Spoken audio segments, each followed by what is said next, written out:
हुकूमत पर अदम एतमाद करने वालों को एक दूसरे पर एतमाद नहीं, ऐसे हुकूमत का बाल कैसे दीका हो सकता है। देखिए, उनके आर्मी चीफ ने जो ये बयान दिया है बहुत मज़े का खेज है। सब्सक्राइब करें और बेल दबाएं ताकि कोई खबर रह न जाए।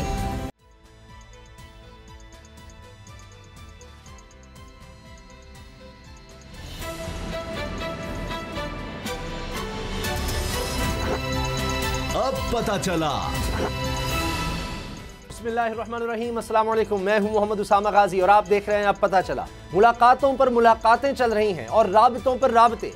कौन काट रहा है किसका पत्ता, किसके पास हैं कौन से पत्ते, पता किसी को भी नहीं। सब लगा रहे हैं बस अंदाजे और वाकिफान हाल कहते हैं कि यह सब कुछ हो रहा है अगले इंतखाबात के वास्ते। जी जनाब, सियासत में इस वक्त खिचड़ी पक रही है, मुलाकातों की खिचड़ी, राबतों की खिचड़ी। अपोजिशन का दावा है और शोर हुकूमत गिराने का है। इरादे लॉन्ग मार्च के भी हैं, अदम एतमाद के भी, और इन हाउस की ख्वाहिश भी दिल में मचल रही है।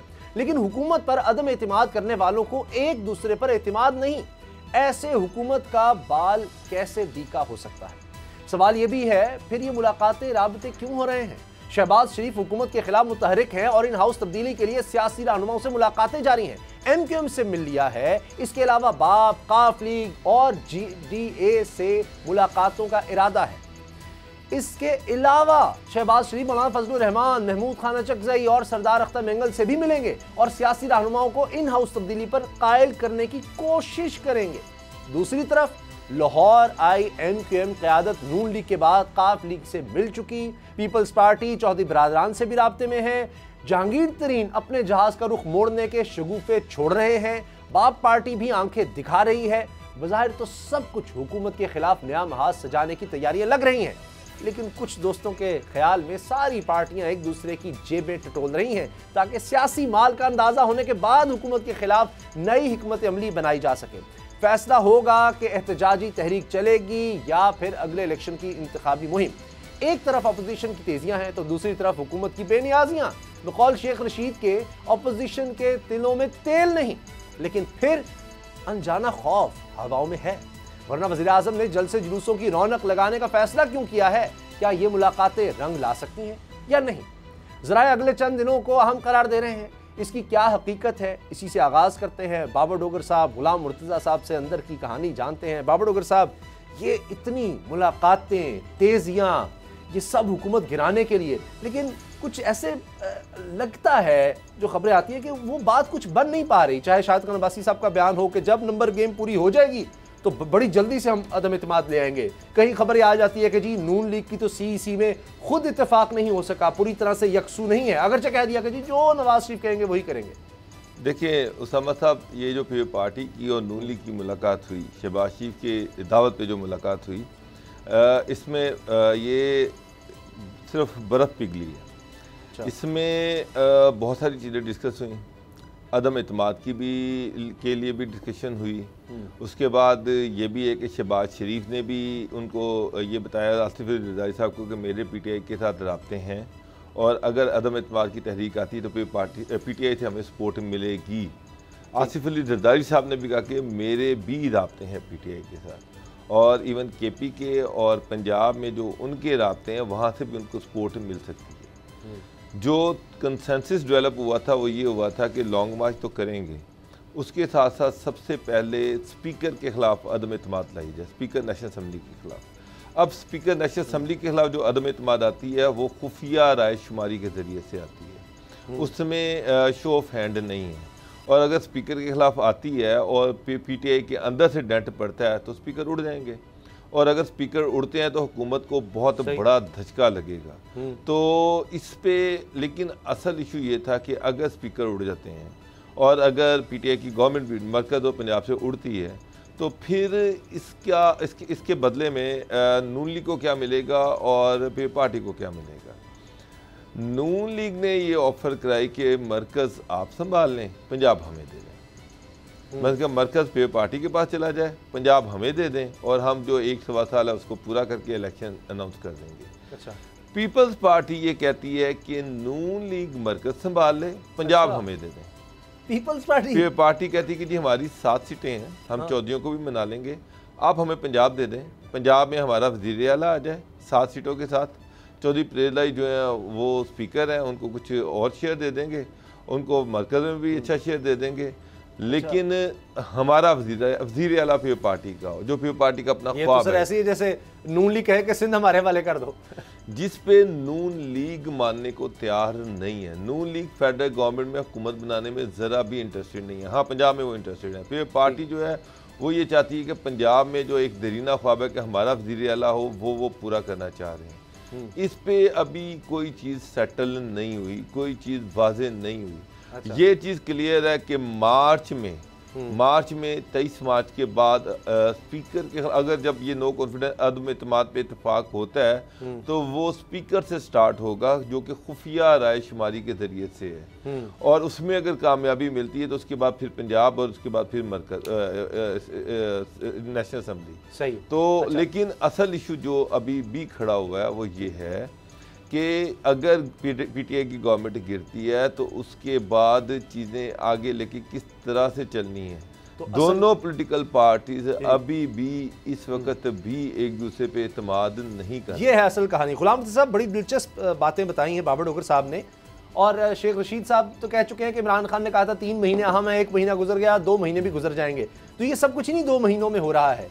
तो ये ही बात है कि ये नहीं कि हुकूमत गिराना वो तो एक टास्क है, उसके लिए तो मुलाकातें ये सब हो रही है, देखा जाएगा।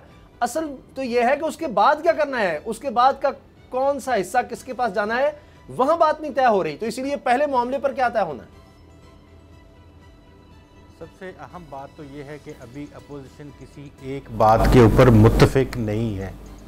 जिस तरह से बातचीत जो चलाई गई थी पाकिस्तान मुस्लिम लीग नवाज से भी चलाई गई, पाकिस्तान पीपल्स पार्टी से भी चलाई गई, और पीटीआई प्लस पाकिस्तान पीपल्स पार्टी प्लस पाकिस्तान मुस्लिम लीग काफ और दीगर अलाइज पार्टीज़ के साथ भी बातचीत चलाई गई। तो ये बहुत सारे ऑप्शंस थे जिनके ऊपर बातचीत जारी थी। तो अभी नब्ज़ चेक करने के लिए आसिफ अली जरदारी साहब लाहौर में हैं, और वहाँ वो जिन जिन लोगों से भी मिल रहे हैं बुनियादी तौर पे वो नब्ज़ चेक कर रहे हैं कि किस तरह का अलाइंस वजूद में आ सकता है और किस तरह का वो इक़्तिदार किस तरह हासिल कर सकते हैं।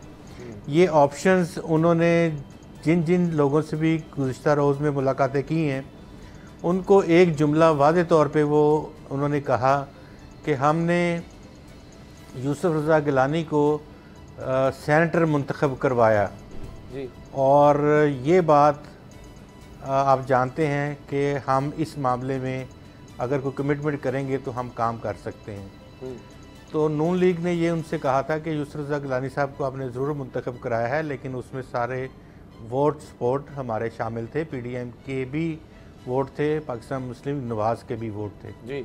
तो अभी जो ये 2 महीने की बातें की जा रही हैं, ये सिवाय जो सड़कों के ऊपर कोई मेला ठेला लगाने के, और इसमें अभी फ़िलहाल कोई कॉन्क्रीट सलूशन, कोई हुकूमत का जाना या हुकूमत का गिराना या अदम एतमाद लाना, बातें तो बहुत हैं लेकिन अभी पूरी तरह से अपोजिशन की कोई जमात भी तैयार नहीं है। सर तो फिर इतनी ज़्यादा और वो जो कहा जा रहा है कि कोई सर फारिग लोग तो है नहीं कि इनके पास बहुत वक्त पड़ा हुआ है तो ऐसे ही कभी किसी के पास जा रहे हैं, कभी किसी के पास जा रहे हैं, हर कोई हर किसी से मिल रहा है। अभी हम हुकूमती इत्तेहादों की भी बात करेंगे, वो नाराज़गी क्या है, लेकिन उससे पहले ये ऐसे ही फिर मुलाकातें कर रहे हैं। और इसमें जो आप बात कर रहे हैं उसमें एक चीज़ ये भी बड़ी अहम है कि सेनेट में इससे पहले, सेनेट में मिनी बजट से पहले ये सब कुछ क्यों नहीं किया इन्होंने?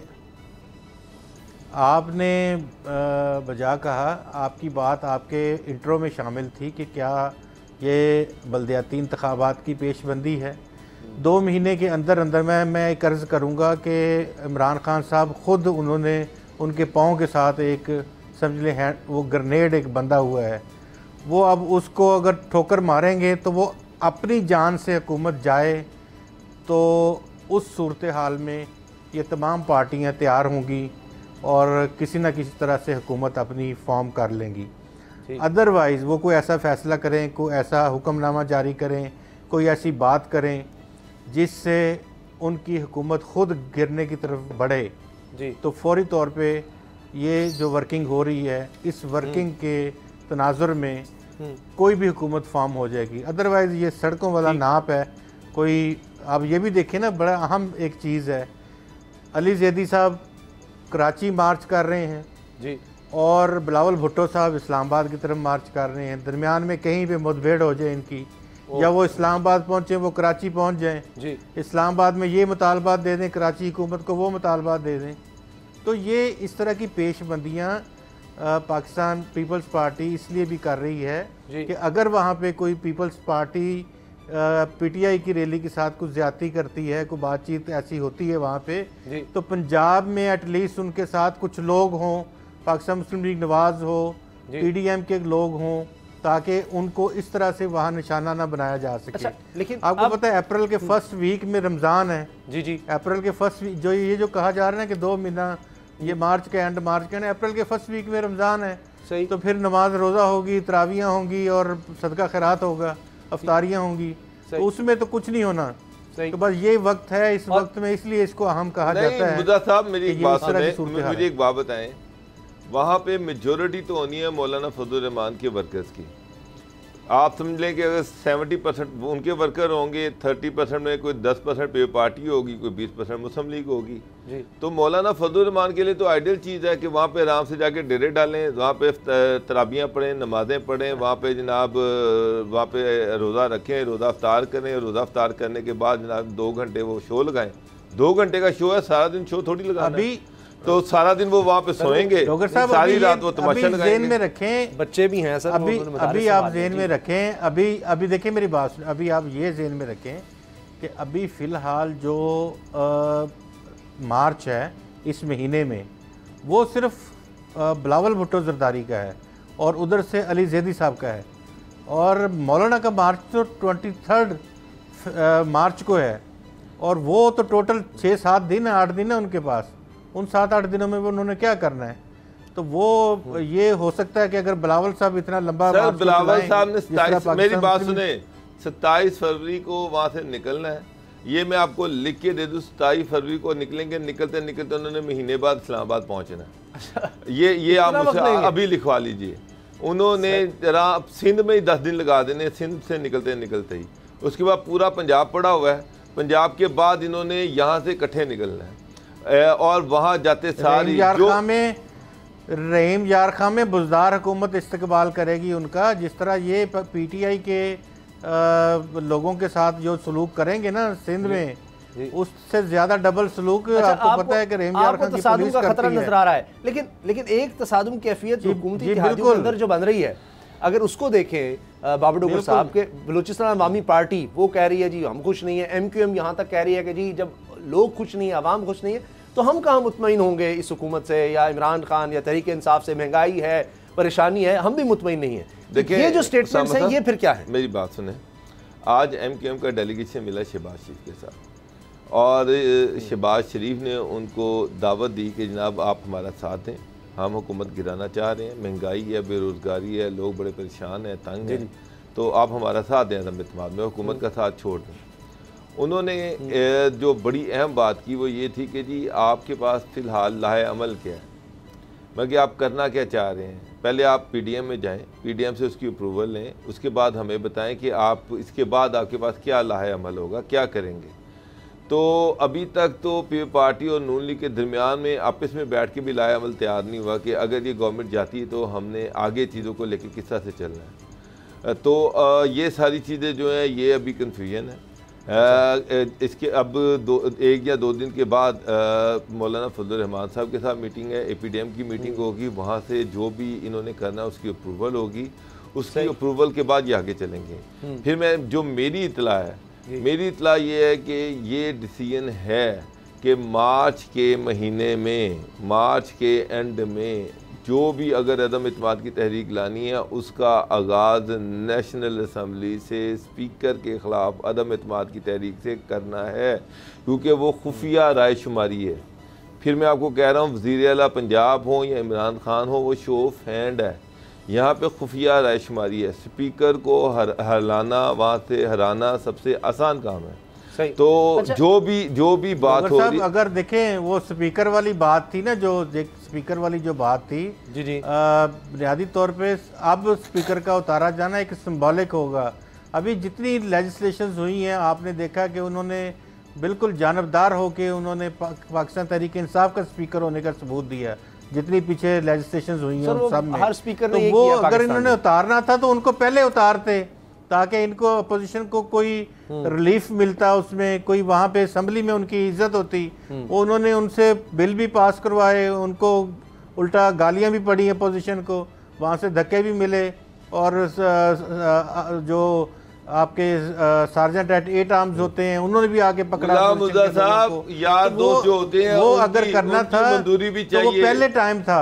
दोस्तों की यारों की मंजूरी भी चाहिए। जब अब वो ये कह रहे हैं कि ठीक है गो हेड चलें आगे, हम देखते हैं चीज़ों को, मामलात को देखते हैं, तो उसके बाद ही आगे चलना है ना।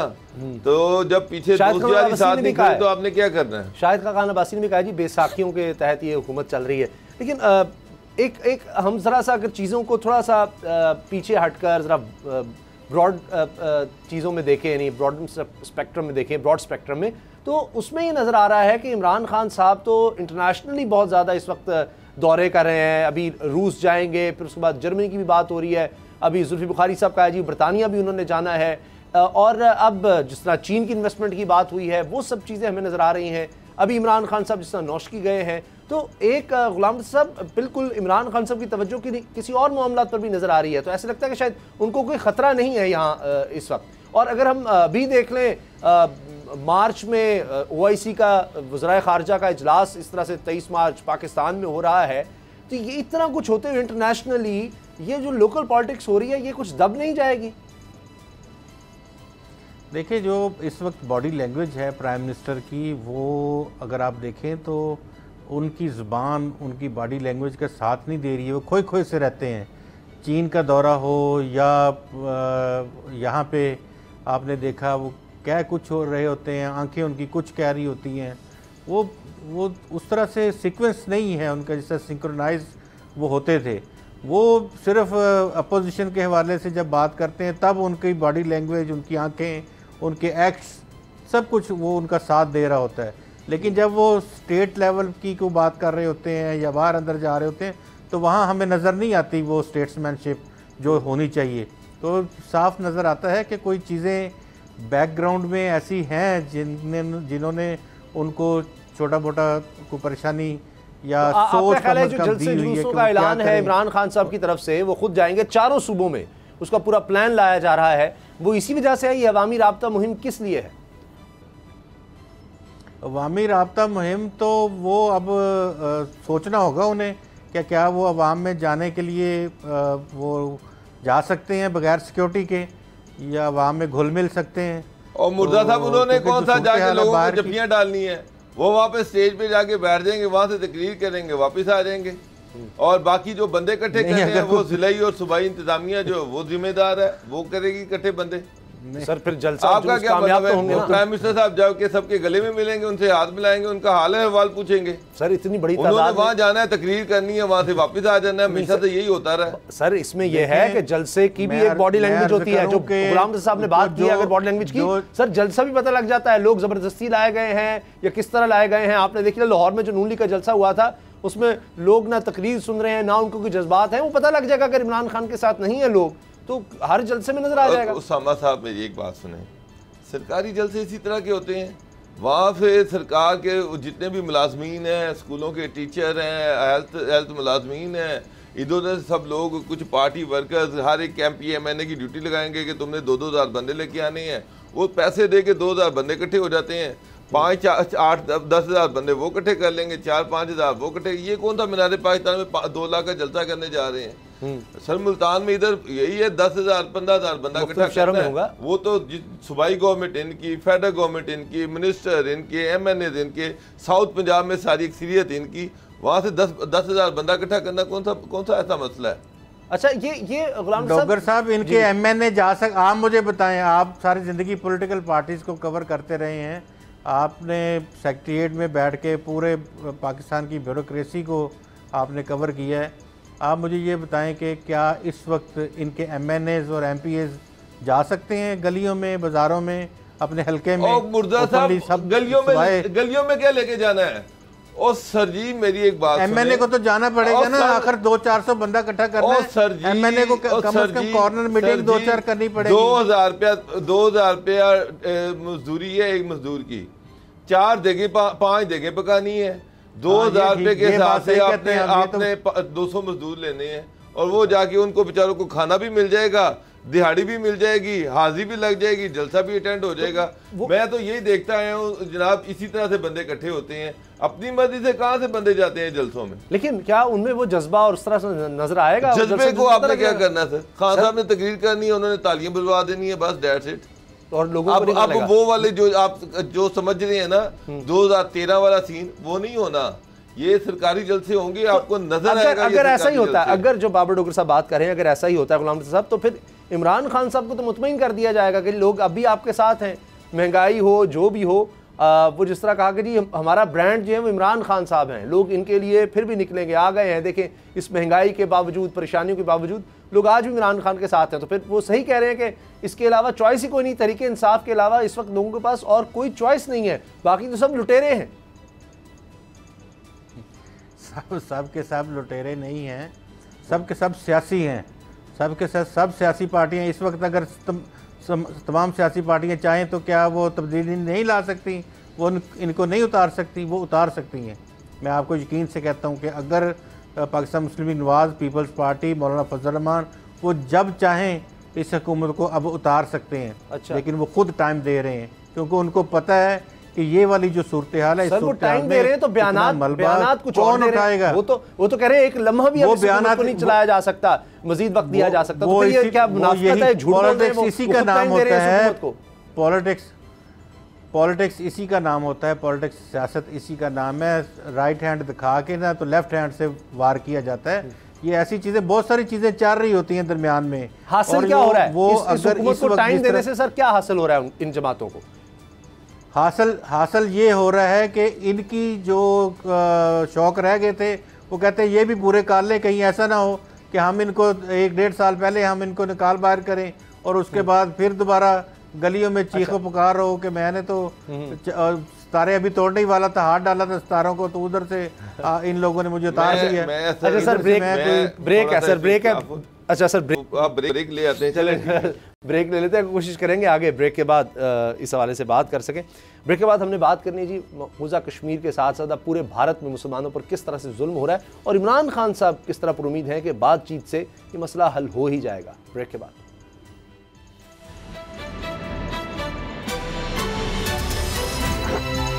अब पता चला।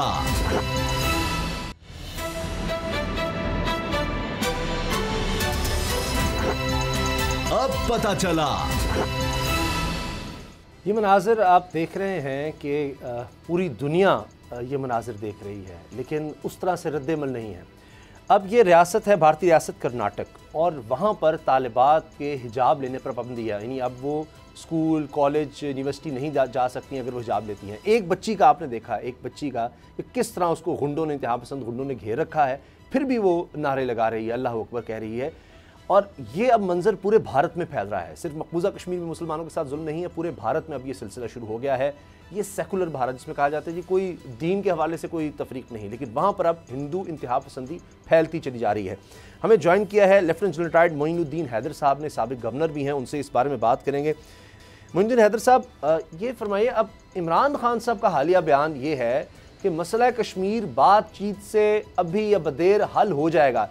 ये जो मनाजिर हमें नज़र आ रहे हैं भारत में आज के, ये तो बिल्कुल एक और कहानी बता रहे हैं कि वो मकबूजा कश्मीर तो है ही है, ये तो पूरे भारत में अब मुसलमानों के खिलाफ नफरत और ऐसे जैसे नस्ल कुशी किसी कैफियत वो फैल रही है। और ये इंटरनेशनल ऑब्जर्वर्स बता रहे हैं कि ये तो बिल्कुल नस्ल कुशी का माहौल बना दिया गया है इस वक्त भारत में।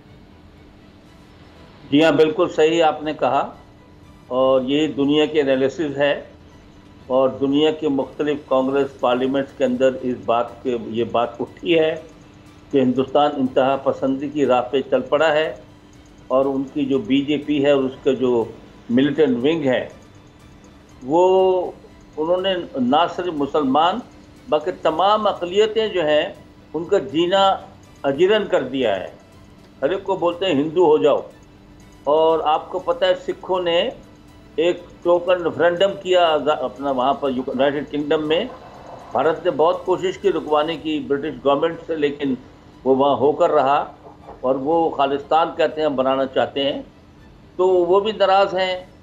मुसलमानों को ऊपर ज़मीन तंग की हुई है। ये मोदी साहब का पुराना रिकॉर्ड है, गुजरात से चला रहा है। और अब वो समझते हैं कि इलेक्शंस जो आएंगे उसमें मुसलमानों को दबाया जाए, मारा जाए, एलओसी पर फायर खोला जाए, कोई फॉल्स फ्लैग ऑपरेशन किया जाए पाकिस्तान के खिलाफ, तो वो बहुत वोट समेट लेंगे। लेकिन ये आग से खेल रहे हैं। भारत बहुत गलत राह पे चल निकला है। ये चीज़ इनके हाथ से, काबू से, लीडर्स के बाहर चली जाएगी। और नफरत का जो माहौल पैदा किया गया है वो फिर आसानी से कोई नहीं संभाल सकेगा उसे। भारत जो है वो अपनी जो है सेल्फ डिस्ट्रक्शन कहना चाहिए, खुदकुशी की राह पे गामजन है मेरे लिहाज से तो।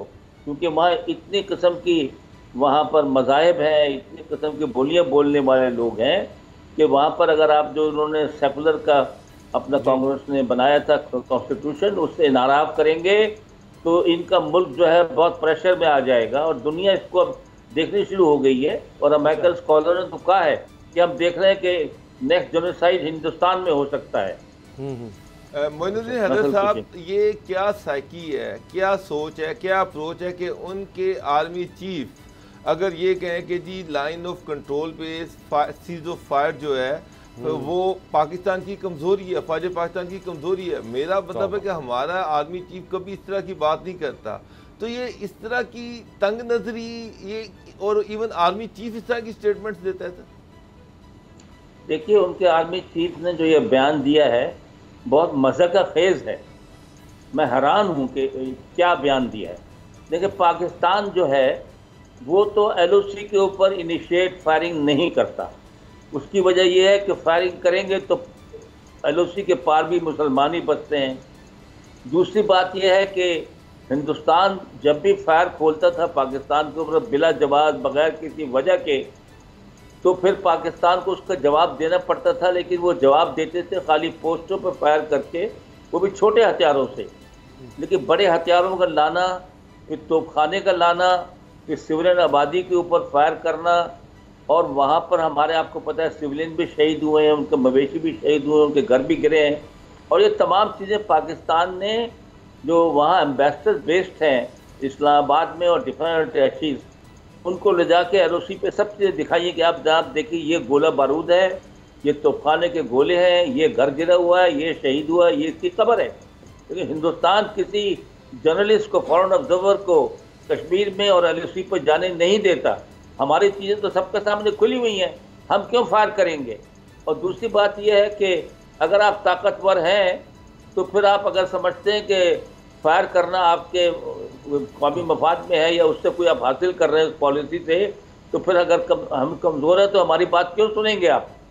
ये तो इसलिए किया गया है कि गैर ज़रूरी तौर पर सिविलियन आबादियों पर निशाना ना बनाया जाए, उनको खामखा ना मारा जाए। और कोई फ़ायदा नहीं है इसके एक दूसरे पर फायर करने का और लोगों को मारने का, सिविल लोगों को स्पेशली। गुलाम साहब, जनरल साहब, मैं यहाँ आपसे ये जानना चाहूँगा कि जिस तरह से हमारे अभी प्रीमियर ने बयान दिया कि जल्द या बदेर बातचीत से मसला हल कर लेंगे, और इस वक्त जो अक़लियतों की भी वहाँ पे सूरत हाल है, उसकी तरफ जो हमारे बयानात हैं हमारी शराफिया के, हमारे पॉलिटिशियंस के, जो हमारी नेशनल सिक्योरिटी पॉलिसी जारी की गई है उसमें भारत से मोहब्बत की, उससे ट्रेड की, उससे ताल्लुकात बढ़ाने की और उससे बहुत जल्द मोहब्बत दोस्ताना करने की बातें की गई हैं। एक तरफ ये बयानात हैं, एक तरफ जो पॉलिसी दी गई है वो कुछ और है। तो क्या यहाँ डिफरेंस ऑफ ओपिनियन नहीं बनता वहाँ के लोगों में, या दीगर ममालिक जो हमारी पॉलिसीज़ देखते हैं बहुत गौर से कि हम पॉलिसी में क्या चाहते हैं और बयानात में क्या चाहते हैं? देखिए, पाकिस्तान की जो पॉलिसी है उनका, हम तमाम नेबर्स के साथ ताल्लुकात बेहतर बनाना चाहते हैं और नेबर्स तब्दील नहीं हो सकते। उनके साथ ट्रेड करना, उनके साथ पीपल टू पीपल कॉन्टैक्ट बरकरार करना, रखना, और जो रिलीजियस साइट्स है दोनों तरफ हिंदुस्तान में और पाकिस्तान में वहाँ लोगों को फ्रीली आना जाना, इससे अच्छा माहौल पैदा होगा और इससे आगे राहें खुलेंगी डायलॉग की, जो कि कंपोजिट डायलॉग और कश्मीर पर डायलॉग कई साल से बंद है, जो मनमोहन सिंह के ज़माने में भी जारी था, वाजपेयी साहब के ज़माने में भी जारी था, हमेशा जारी रहा है, वो बंद किया हुआ है इन्होंने। तो मतलब यह है कि हम तो डायलॉग चाहते हैं, हम तो अमन चाहते हैं, हम तो ताल्लुकात चाहते हैं बढ़ाएं, लेकिन हम ये कहते हैं कि हमारे जो कश्मीर का मसला है वो भी डिस्कस हो और बाकी चीज़ें भी डिस्कस हों, और हिंदुस्तान को समझना चाहिए कि वो अपनी बेस्ट एफर्ट्स के बावजूद, 8 लाख फौज लगाने के बावजूद और उसको 15 अगस्त को उसका स्टेटस तब्दील करने के बावजूद ना कश्मीरियों का अज़म और जज्बा जहाज सरद पड़ा है और ना पाकिस्तान का अज़म उनको सपोर्ट करने का कोई कमज़ोर हुआ है, बल्कि पहले तो कश्मीरी कहते थे हमें खुद मुख्तारी दो, हम अपने मसाइल ताकि खुद हल करें, सेल्फ गवर्नेंस दो। अब तो वो आज़ादी की बात करते हैं और अब तो वो कहते हैं कश्मीर बनेगा पाकिस्तान। ऐसे ही अब तो उनके हर मजमे में पाकिस्तान का झंडा लहराया जाता है। उनका कोई आदमी जो उनकी जुल्म से शहीद होता है, उनके फौजियों की फायरिंग से हिंदुस्तान के, उसको पाकिस्तानी परचम में लपेट कर उसको दफन किया जाता है। तो इसी से आप अंदाजा लगा लें, ये रेफरेंडम भी है, ये प्लेबसाइट भी है, ये उनकी ख्वाहिशात का बरमला इजहार दुनिया देख रही है। ये और बात है कि मसलहत की वजह से दुनिया इस सिलसिले में अपना एक एक्टिव रोल अदा नहीं कर रही। लेकिन जनरल साहब, ये तो फैल रहा है भारत में, कोई भी इलेक्शन हो वहां पर पाकिस्तान, वहां पर मुसलमान, इनको डिस्कस किया जाता है। और अभी भी इन इलेक्शंस में भी इंतहा पसंदी जितनी आप फैलाएं, मुसलमानों के खिलाफ जितनी बात करें, तो आपको उतने वोट मिलते हैं। और पाकिस्तान में हालात इससे बिल्कुल मुख्तलिफ हैं। कोई भी पाकिस्तान में इलेक्शन हो, अभी भी आप बलदियाती इलेक्शन देखेंगे, कोई भी इलेक्शन देखेंगे, कभी भारत का उस तरह से एजेंडा नहीं होगा। वहां पर सिर्फ और सिर्फ इसी पर वोट मिल जाते हैं। ये क्यों इस तरह से है? जब भी इलेक्शन आएगा आप मुसलमानों के खिलाफ बात करें, आप पाकिस्तान के खिलाफ बात करें, हालांकि कई गुना छोटा मुल्क है भारत से साइज में, ये फोबिया क्यों है पाकिस्तान का भारत में? और वो बिकता है, बहुत बिकता है, उनके चैनल्स पर, मीडिया में, वोट में, हर जगह। जी हाँ, ये बहुत बदकिस्मती की बात है। उनको तस्लीम करना चाहिए कि ये बंटवारा 75 साल पहले हो चुका है और उन्होंने रिकग्नाइज़ किया है। वाजपेयी साहब ने भी कहा पाकिस्तान के हकीकत को हम तस्लीम करते हैं और अच्छे हमसाये की तरह रहना चाहते हैं। तो वाजपेयी साहब की पॉलिसी इस मामले में जो है वो ठीक नहीं है, वो बहुत सख्त है और वो समझते हैं कि मुसलमानों के ऊपर या पाकिस्तान को दबाने से उनको वोट मिलेंगे, लेकिन ये बहुत नफरत की जो सियासत है ये उनको ले डूबेगी, ये उनके हक में अच्छा नहीं है। आप 200 मिलियन मुसलमानों को किस तरह दबा सकते हैं? किस तरह कहते हैं कि जाओ भाई यहाँ से चले जाओ, पाकिस्तान चले जाओ, किस तरह कह सकते हैं आप? तो ये तो अपने भारत जो है, जो इस किस्म की पॉलिसी में चलेगा, वहाँ बहुत शोरिश और बहुत गड़बड़ होगी जिसको वो संभाल नहीं सकेगा। बिल्कुल सही, ठीक जी। जनरल साहब, मुझे ब्रेक लेनी है, ब्रेक के बाद हम बात करेंगे, हमारे साथ रहिए, क्योंकि हमने बात करनी है जो दौरा बलूचिस्तान नौशकी गए हैं वज़ीर आज़म भी और आर्मी चीफ भी, वहाँ जाकर उन्होंने हौसला भी बढ़ाया फ़ौजी जवानों का और 15% इनकी तनख्वाहों में इजाफे का ऐलान भी किया है और सराहा है फ़ौजी जवानों की कोशिशों को। और किस तरह उन्होंने कहा है कि बलूचिस्तान को किस तरह बदला जा रहा है, कि दहशतगर्दी के खात्मे के लिए अब क्या सोच है। बात करेंगे ब्रेक के बाद।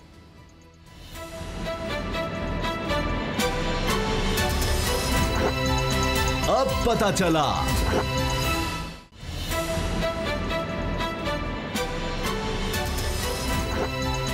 अब पता चला।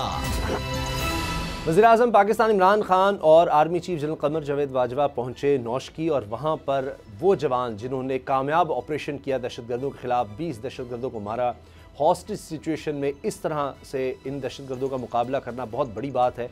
और वहाँ पर ऐलानात भी किए हैं मुख्तलिफ। इमरान खान साहब ने भी कहा कि ये जो लोगों को बहकाते हैं और इनको बाहर से भी मदद मिल रही है, वो तो चाहते हैं पाकिस्तान टूट जाए, तो हमने बलूचिस्तान में अब इतनी डेवलपमेंट कर देनी है, तारीख़ में कभी नहीं हुई होगी। और यही बात चीन में जाकर हुई है कि अब इंडस्ट्रियलाइजेशन होगी, IT होगी, यहाँ रोज़गार मिलेगा, तो हम इनसे वो बयानियाँ भी छीन लेंगे इन दहशतगर्दों से। और इनका जिस तरह से पाक फ़ौज मुकाबला कर रही है, दुनिया में ऐसी मिसाल नहीं मिलती। कई ममालिक हैं जिनमें तबाही हुई और वो कहने हैं कि जी कौम आपके साथ खड़ी है, और कोई शक ही नहीं है कि ये दहशतगर्दी के खिलाफ जो जंग है इंशाल्लाह हम जीतेंगे। जनरल रिटायर्ड मोइनुद्दीन हैदर साहब हमारे साथ हैं। जनरल साहब, ये अच्छा जेस्चर है इमरान खान साहब का वहाँ पर जाना। आर्मी चीफ भी वहाँ पर गए हैं, 15% तनख्वाहों में इजाफे की वहाँ पर उन्होंने बात की है, कहा है कि जी फौजी जवान, रेंजर्स जवान, इनकी तनख्वाहों में इजाफा किया जाएगा। महंगाई वो कह रहे हैं जी बहुत ज़्यादा है, हमें इसका एहसास है, लेकिन मुश्किल हालात हैं। ये इस वक्त जाना और ये बातें करना कि हम दहशतगर्दी के ख़िलाफ़ हमने सिर्फ इस तरह से नहीं लड़ना, डेवलपमेंट भी लेकर आनी है, आप इस बारे में क्या कहेंगे? ये सोच, क्या ये रास्ता है, दहशतगर्दी इस तरह से ख़त्म हो सकेगी बलूचिस्तान से? जी हाँ, मेरे ख्याल में बहुत ये मुस्बत और पॉजिटिव अप्रोच है। और बलूचिस्तान को पिछले कई सालों में परवेज़ मुशर्रफ साहब के ज़माने से बहुत सहूलतें दी गई हैं, और उनका हिस्सा जो है, अगर कोई सुई वहाँ से गैस निकलती है या पेट्रोल निकलता है या मिनरल निकलते हैं, तो उनका जो रॉयल्टी है वो कई गुना बढ़ा दी गई है। दूसरा, अगर आपको याद हो तो इनका जो बजट था, वो जो इनका हिस्सा बनता है उससे ओवर एंड अबव इनको डेवलपमेंट, ताकि मुल्क के बाकी हिस्सों के बराबर इनको लाया जाए, इनको सबवेंशन फंड या एक्स्ट्रा फंड भी दिए गए हैं जी। बाकी गवर्नमेंट जो है वो नाराज़ बलोचों से मुज़ाकरात साल से करती चली आ रही है, और जो उनकी डिमांडें हैं, डिमांडें क्या है कि जी यहाँ गवादर में हमको नौकरियाँ मिलनी चाहिए, यहाँ डेवलपमेंट होनी चाहिए, यहाँ तालीम होनी चाहिए, या ये, तो वो सारी चीज़ें की जा रही हैं। बलूचिस्तान में मेडिकल कॉलेज ही बन रहे हैं, गवादर में स्किल डेवलपमेंट सेंटर फौज ने ही बनाया है, चाइनीज़ ने बहुत ज़बरदस्त स्टेट ऑफ द आर्ट वहाँ पर स्किल डेवलपमेंट सेंटर बनाया है, ताकि तमाम वहाँ के जो लोकल्स हैं उनको ट्रेन करके कल को जो वहाँ इंडस्ट्रियल जोन कायम होंगे, इन लोगों को एम्प्लॉय किया जाए। तो मतलब गवर्नमेंट तो इनकी तमाम बातें सुनती है, लेकिन ये बात याद रखे कि इनके कुछ लीडर्स जो हैं, कोई जनवरी में बैठा हुआ है, कोई लंदन में बैठा हुआ है, कहाँ से वो खर्चा कौन उनका उठा रहा है इतना बड़ा, और ये जो दहशतगर्द थे इनके पास से जो हथियार निकले, जो सोफिस्टिकेटेड हथियार और कम्युनिकेशन इक्विपमेंट निकला है, वो कौन इनको दे रहा है? कोई ऐसा नहीं है कि ये बहुत को नजरियाती किस्म के बलोच हैं, ये तो लोगों की तनख्वाह, इनको पैसे मिल रहे हैं, तो ये इस काम में पड़े हुए हैं। और इनके हौसले जो है पिछले दिनों से काफ़ी बड़े हैं कि इन्होंने पाकिस्तान की SC की पोस्टों पे हमला किया है 2-3-4 जगहों पर पिछले 4 से 8 हफ्तों में, काफ़ी वहाँ बढ़ा है। अब वजह क्या है? जी, वजह यह है कि हिंदुस्तान नहीं चाहता कि CPEC बन जाए, जिससे पाकिस्तान को बहुत तरक्की मिल जाएगी।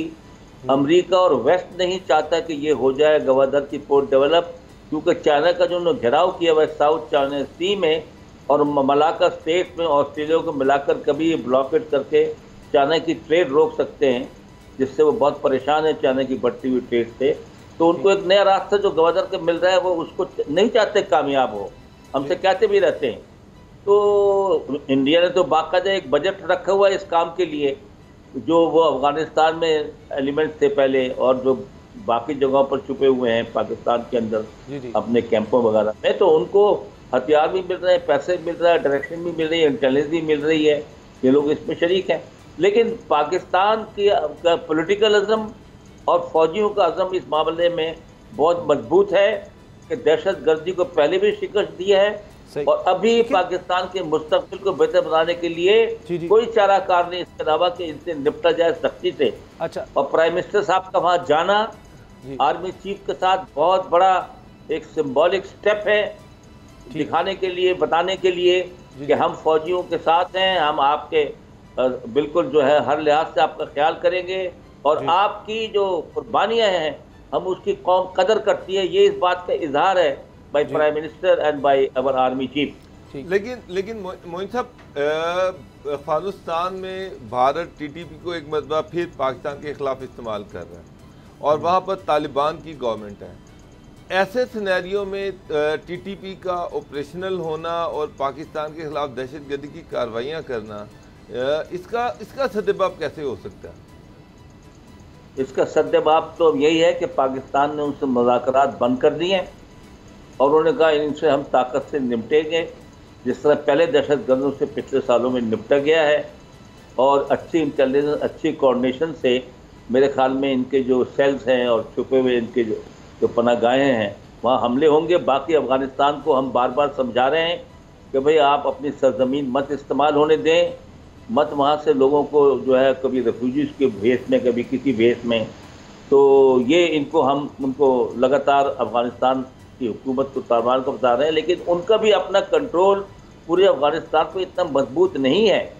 और हर तालिबान के बहुत से जो लीडर्स मुख्तलिफ इलाकों में हैं, उन्हें अपने मुतवाज़ी छोटी छोटी हुकूमतें कायम की हुई हैं। सेंट्रल उनकी कमांड जो है वो कमज़ोर है, तो जाहिर है कि वहाँ कोई लोकल आदमी को किसी से पैसे लेकर, किसी से कोई बेनिफिट लेकर इनको इस किस्म के काम की इजाज़त देता होगा कि वहाँ ठहर जाओ जी और कैंप बना दो, लेकिन इन सब चीज़ों से निपटना होगा।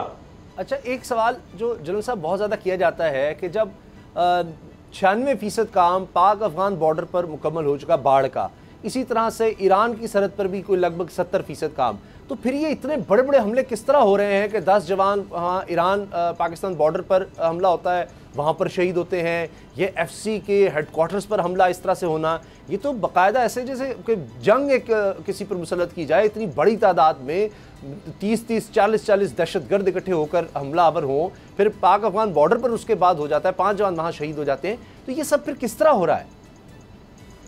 देखिए, ये साल से हिंदुस्तान बलूचिस्तान पर काम कर रहा है और भी दुनिया की कुछ एजेंसी इसमें इन्वॉल्व हैं और वो उनको बहुत अरसे से हथियार दे रही हैं, ट्रेन कर रही हैं।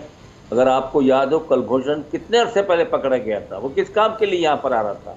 वो इन्हीं बलूच लोगों से मिलने, इनको ऑर्गेनाइज करने और इनको हथियार देने और के लिए तो आ रहा था, तो उससे आप अंदाजा लगा लें। और दूसरी बात यह कि जो हिस्सा रह गया अभी बॉर्डर का अफगानिस्तान के साथ, ईरान के साथ, वो काफ़ी अभी तक ऐसा इलाका है कि जहाँ से लोग आ सकते हैं। एक दफ़ा पूरा ये कंप्लीट हो जाएगा तो काफ़ी हद तक चीज़ें कंट्रोल में आ जाएंगी। बाकी कुछ इलाके बॉर्डर के साथ साथ इनएक्सेसिबल हैं, पहाड़ी इलाके हैं, वहाँ पर छुपने की कैंप बनाने की जगह है, लेकिन अच्छी इंटेलिजेंस से उनका पता चलाया जा सकेगा और उनसे भी निपटा जाएगा। मतलब कि ये जो है अज़म सिक्योरिटी फोर्सेस के सिलसिले में मजबूत है इंशाअल्लाह। ठीक, आपको क्या लगता है कितना अरसा और लगेगा? हम देख रहे हैं कि ये तकरीबन 2004-2005 से हम दहशतगर्दी के ख़िलाफ़ इस जंग में लड़ रहे हैं, बड़ी कुर्बानियाँ दी गई और बहुत हालात हमने बेहतर देखे पिछले कुछ अरसे में। यानी देखते हैं कि 2014 में सबसे ख़तरनाक मुल्क करार दिया जाता था पाकिस्तान को, 2020 में तो वबा आ गई, वरना डेस्टिनेशन बेस्ट यानी टेररिज्म से टूरिज़म तक का सफ़र ये बहुत ज़्यादा हाईलाइट हो रहा था इंटरनेशनली। लेकिन अब एक दफ़ा फिर ये लहर ने ज़ोर पकड़ा है, दहशतगर्दी की लहर ने। तो ये आपको क्या लगता है, ये फाइनल एक जंग की तरफ जाया जा रहा है, ये सर्वाइवल को देख रहे हैं अपना दहशतगर्द के? अब अफगानिस्तान में भी मुश्किल हो जाएगा शायद उनके लिए रहना, ये उस तरफ है, कितना अर्सा लगेगा इसके मुकम्मल खात्मे में, इस दहशतगर्दी के मुकम्मल खात्मे में? जी, इसके ऊपर कोई हतमी तौर पर कोई डेट या कोई टाइम तो नहीं दिया जा सकता, लेकिन ये जाहिर है कि ये जो है आखिरी मराहिल में है और ये जो लोग हैं अपना अभी जिस तरह की कैजुअल्टीज़ हुई हैं अभी कि 15-20 मारे गए हैं, अगर इस तरह के कामयाब ऑपरेशन होते रहे, नॉर्थ वजीरिस्तान में भी ऑपरेशन हुआ है जहाँ से हथियार भी निकले हैं, तो 2 बहुत मतलूब दहशतगर्द मारे भी गए हैं, तो अच्छी इंटेलिजेंस से अगर हम इनके कैंपों को न्यूट्रलाइज करते रहें, बॉर्डर पर बेहतर मैनेजमेंट करें और सख्ती से इन्हें कंट्रोल करें और इनको एलिमिनेट करें, तो मेरे ख्याल में हालात बहुत बेहतर होते हैं। दूसरी बात यह है, आप याद करें पाकिस्तान में GHQ पे हमला हो गया, SI हेडक्वार्टर पे हमला हो गया, FIA पे हमला हो गया, पुलिस हेडक्वार्टर पे हमला हो गया, बम हर तरफ छुपते थे, बहुत हमारे इलाकों पे इन्होंने कब्जे कर लिए थे। अब ऐसी सूरत हाल तो नहीं है, हालात बहुत बेहतर हो, लेकिन अभी इनको बिल्कुल और बेहतर बनाने की जरूरत है। जब तक यहाँ पूरी तरह अमन कायम नहीं होगा तो डेवलपमेंट सही मानों में इन्वेस्टमेंट नहीं आएगी और सही मानों में डेवलपमेंट नहीं हो सकेगी। इसलिए इस बात को सब समझते हैं, ये प्रायोरिटी है और ये वेकअप कॉल इन्होंने हमको TTP ने और बलूचों ने दे दी है। अब मेरे ख्याल में बेहतर इनके खिलाफ स्ट्रेटेजी के साथ ऑपरेशन किया जाएगा। Lieutenant general retired Moinuddin Haider साहब, बहुत बहुत शुक्रिया सर आपके वक्त किया, और ये दुआ है पूरी कौम की कि अल्लाह ताला करे कि पाकिस्तान में अमन पूरी तरह से बहाल हो। दुआओं की दरख्वास्त है, इजाज़त दीजिए, अल्लाह हाफ़िज़।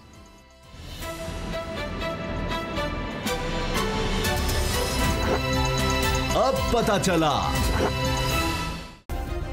सब्सक्राइब करें और बेल दबाएं ताकि कोई खबर रह न जाए।